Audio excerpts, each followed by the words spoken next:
Olá, começa agora o Câmara Notícia e na edição de hoje. Alteração de prazo para acerto de contas com a Prefeitura é aprovada em primeira discussão. E você sabia que arremessar pedras já fez parte dos Jogos Olímpicos? E a Câmara realiza mais uma reunião sobre a segurança perto da Unip. Agora no Câmara Notícia.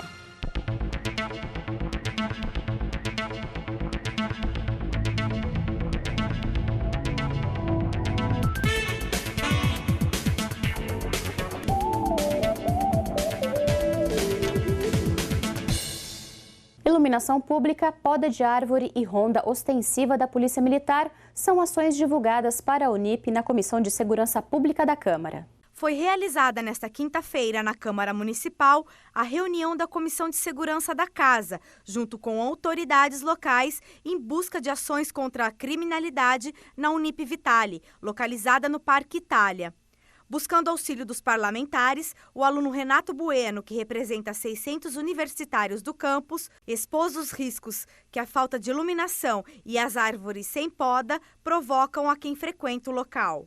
Anteriormente, a gente sofria um pouco mais em relação ao furto, envolvendo patrimônio, pequenos objetos, às vezes o estepe do carro, muitas vezes o carro. Há uma ocorrência bem recente lá em que nós tivemos alunos que saíram juntos e foram abordados por uma dupla de marginais armados, colocaram a arma sobre a cabeça de uma jovem, de um outro colega, e levaram o carro, levaram todos os pertences, notebook, celulares, bolsa, documentos. Ela ficou com a roupa do corpo e com a vida. De acordo com Márcia Calamari, que estava representando a Secretaria de Serviços Públicos, a parte que cabe à Secretaria é a poda e a iluminação, e deu um prazo para a realização. Com relação ao manejo da arborização urbana, segunda-feira nós nos comprometemos a que os agrônomos irão fazer um laudo de vistoria, porque, segundo a lei municipal, é necessário um laudo de vistoria técnico por profissional habilitado para fazer o levantamento de poda ou supressão das árvores. Sobre a iluminação, o coordenador do Departamento de Iluminação Pública Municipal falou que haverá troca das lâmpadas em todo o entorno. Nós vamos trocar aproximadamente... são 76 pontos que nós vamos trocar de iluminação. Vai dar mais ou menos aí uns 2,5 km de iluminação que será eficientizada e trocada por maior potência. Também na tentativa de inibir os roubos e furtos ocorridos na Unip Vitale, foi proposta uma integração entre a Polícia Militar e a Guarda Municipal para as rondas no local. Nós vamos levar isso ao secretário para tentar acelerar e agilizar e aumentar esse tipo de policiamento na região, visto que a necessidade lá parece ser bastante grande. Então, da nossa parte, a gente vai buscar até intensificar um pouco mais essa intensificação de patrulhamento. Para o vereador Carlão do PT, que está à frente da discussão, representando o vereador Tico Costa, que é presidente da Comissão de Segurança da Câmara, o próximo passo da comissão é conversar com a INDEC e com a universidade. O próximo passo imediato seria a reunião imediata com a INDEC e com a direção da universidade, para que nós possamos combinar com a universidade que, apesar dessa intervenção toda do poder público, o papel da universidade em relação a ter um estacionamento mais seguro para os alunos. Então, o nosso próximo passo é procurar uma reunião imediata com a direção da universidade e com a Secretaria de Transporte e INDEC para discutir a modificação no trânsito naquela região. Ainda na ocasião, os alunos presentes entregaram aos componentes da mesa um abaixo-assinado com 497 assinaturas.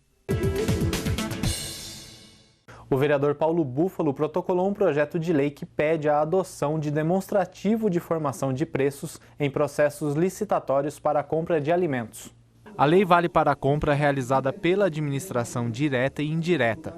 O O vereador falou sobre o projeto durante a 31ª reunião ordinária. O demonstrativo ele é um instrumento que permite verificar aquilo que é o gênero alimentício, no caso da compra de produtos para merenda, e aquilo que é logística e transporte.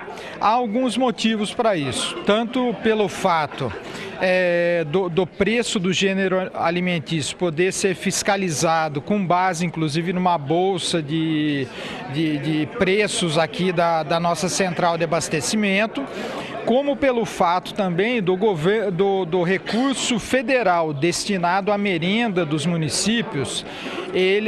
A lei que o regulamenta prevê que ele seja destinado exclusivamente para o alimento. Segundo o Búfalo, o objetivo é dar mais transparência nos processos, principalmente em relação aos preços reais dos alimentos. É um instrumento importante que melhora a fiscalização, melhora a gestão desse tipo de contrato, e outros órgãos públicos no país já adotam.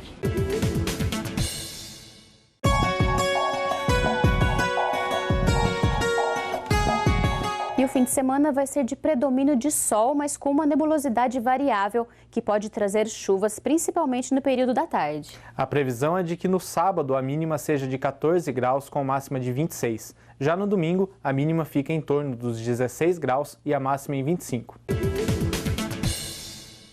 E a Câmara aprova a matéria que amplia o prazo para acerto de débitos judiciais junto à Prefeitura de Campinas. O projeto, aprovado em primeira discussão, altera a lei de 2015, que criou o Programa de Incentivos à Transação e Conciliação Judicial de Débitos Tributários e Não Tributários, chamado Conjude Campinas. O programa oferece a oportunidade para os munícipes que tenham processo judicial com a Prefeitura, como, por exemplo, de IPTU, taxas imobiliárias e SSQN, que possam quitar seus débitos, evitando debates judiciais que demandam mais tempo de tramitação. A alteração determina que a vigência seja até o dia 31 de julho de 2016, podendo ser prorrogado por decreto do Poder Executivo. Anteriormente, ele teria duração de 2 anos a partir da data da publicação, em junho do ano passado.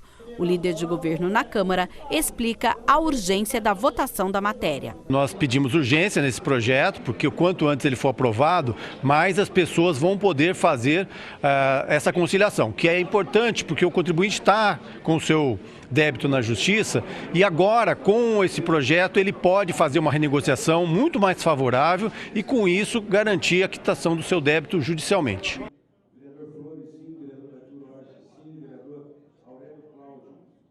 Qual que é a insegurança jurídica?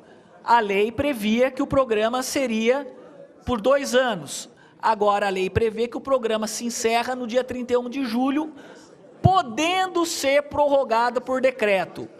Isso gera naturalmente, senhor presidente, senhores vereadores, uma insegurança jurídica muito grande que nós não podemos aceitar.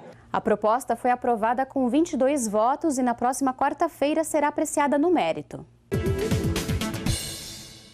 E a seguir, você conhece algumas modalidades que já foram olímpicas, apesar de estranhas.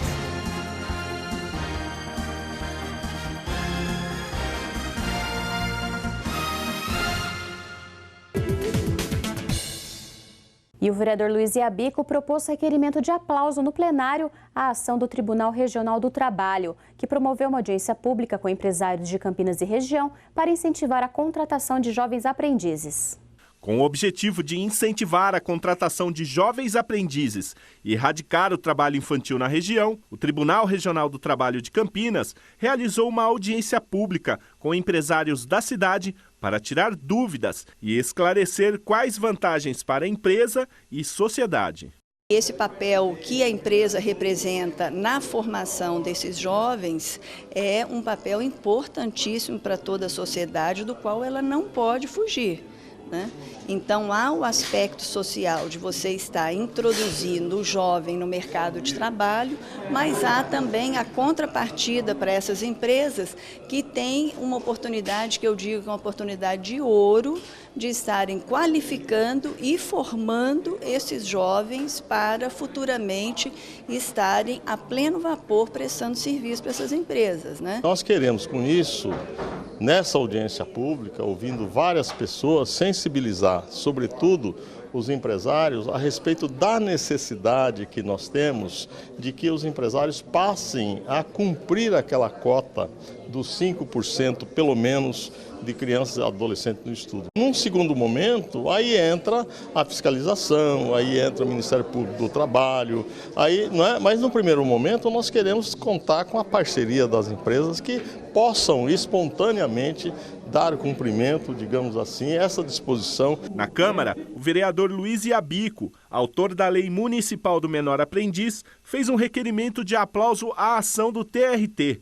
prontamente aprovado pelo Legislativo. Eu propus esse requerimento aplaudindo a iniciativa do Tribunal Regional do Trabalho, né, especificamente do Ministério Público do Trabalho, onde eles exercem um papel muito importante, que é de fiscalizar, Mirna, as empresas, as grandes empresas, as que têm a obrigação de contratar jovens aprendizes, né, no seu rol de profissionais, né, que estão iniciando aquela profissão. E muitas empresas não cumprem essa lei, que é a Lei 10.097 de 2000, que é a Lei do Jovem Aprendiz. Então, o papel fundamental que tem o Ministério Público do Trabalho é de fiscalizar, portanto, a Câmara Municipal tem que aplaudir essa iniciativa. E nessa reunião que a TRT fez semana passada, reuniu mais de 70 empresas, né, convidadas para estarem presentes. Daí a necessidade da Câmara e da cidade de Campinas reconhecer o trabalho importante do Ministério do Trabalho. E o vereador Carmo Luiz propõe a instituição do mês Agosto Dourado, que é dedicado à realização de ações educativas para a prática do aleitamento materno. Maio amarelo, outubro rosa, novembro azul. A prática de aliar meses a cores para que neles sejam realizadas ações em prol de uma boa causa tem se mostrado uma excelente ferramenta para promover causas como a atenção no trânsito e o combate ao câncer de mama e de próstata. A Câmara Municipal de Campinas, que já aprovou no ano passado uma lei na cidade que multa pessoas e entidades que constranjam mulheres amamentando em público, aprovou também uma nova ação nesse sentido, o Agosto Dourado, dedicado à realização de ações educativas para a prática de aleitamento materno. Em entrevista à TV Câmara, o vereador Carmo Luiz, do PSC, falou do objetivo do projeto. A primeira semana de agosto, do dia 1º ao dia 7 de agosto, já é comemorado em todo o mundo, já existe um movimento voltado à amamentação. Então nós determinamos ou decidimos e fizemos esta proposta a fim de que o mês de agosto seja determinado como o mês dourado e onde nós possamos, através de instituições, entidades, movimentos sociais, tudo que for necessário, nós nos movimentarmos no sentido de incentivar, buscar meios de que a amamentação realmente seja uma grande forma de fortalecimento a título de imunidade, saúde, tudo isso é importante para que a criança cresça saudável.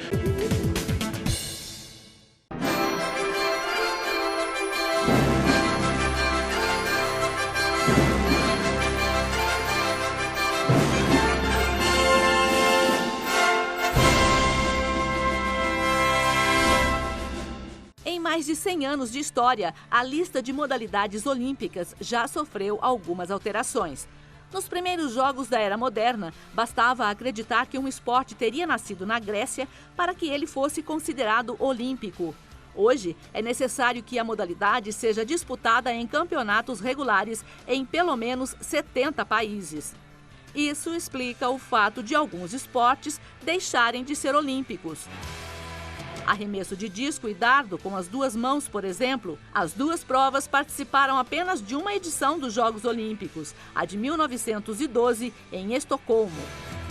Quando foi decidido que Londres receberia a Olimpíada em 1908, o comitê organizador resolveu inovar e colocar no programa oficial a motonáutica. Foi a primeira e única vez que um esporte motorizado participou dos Jogos.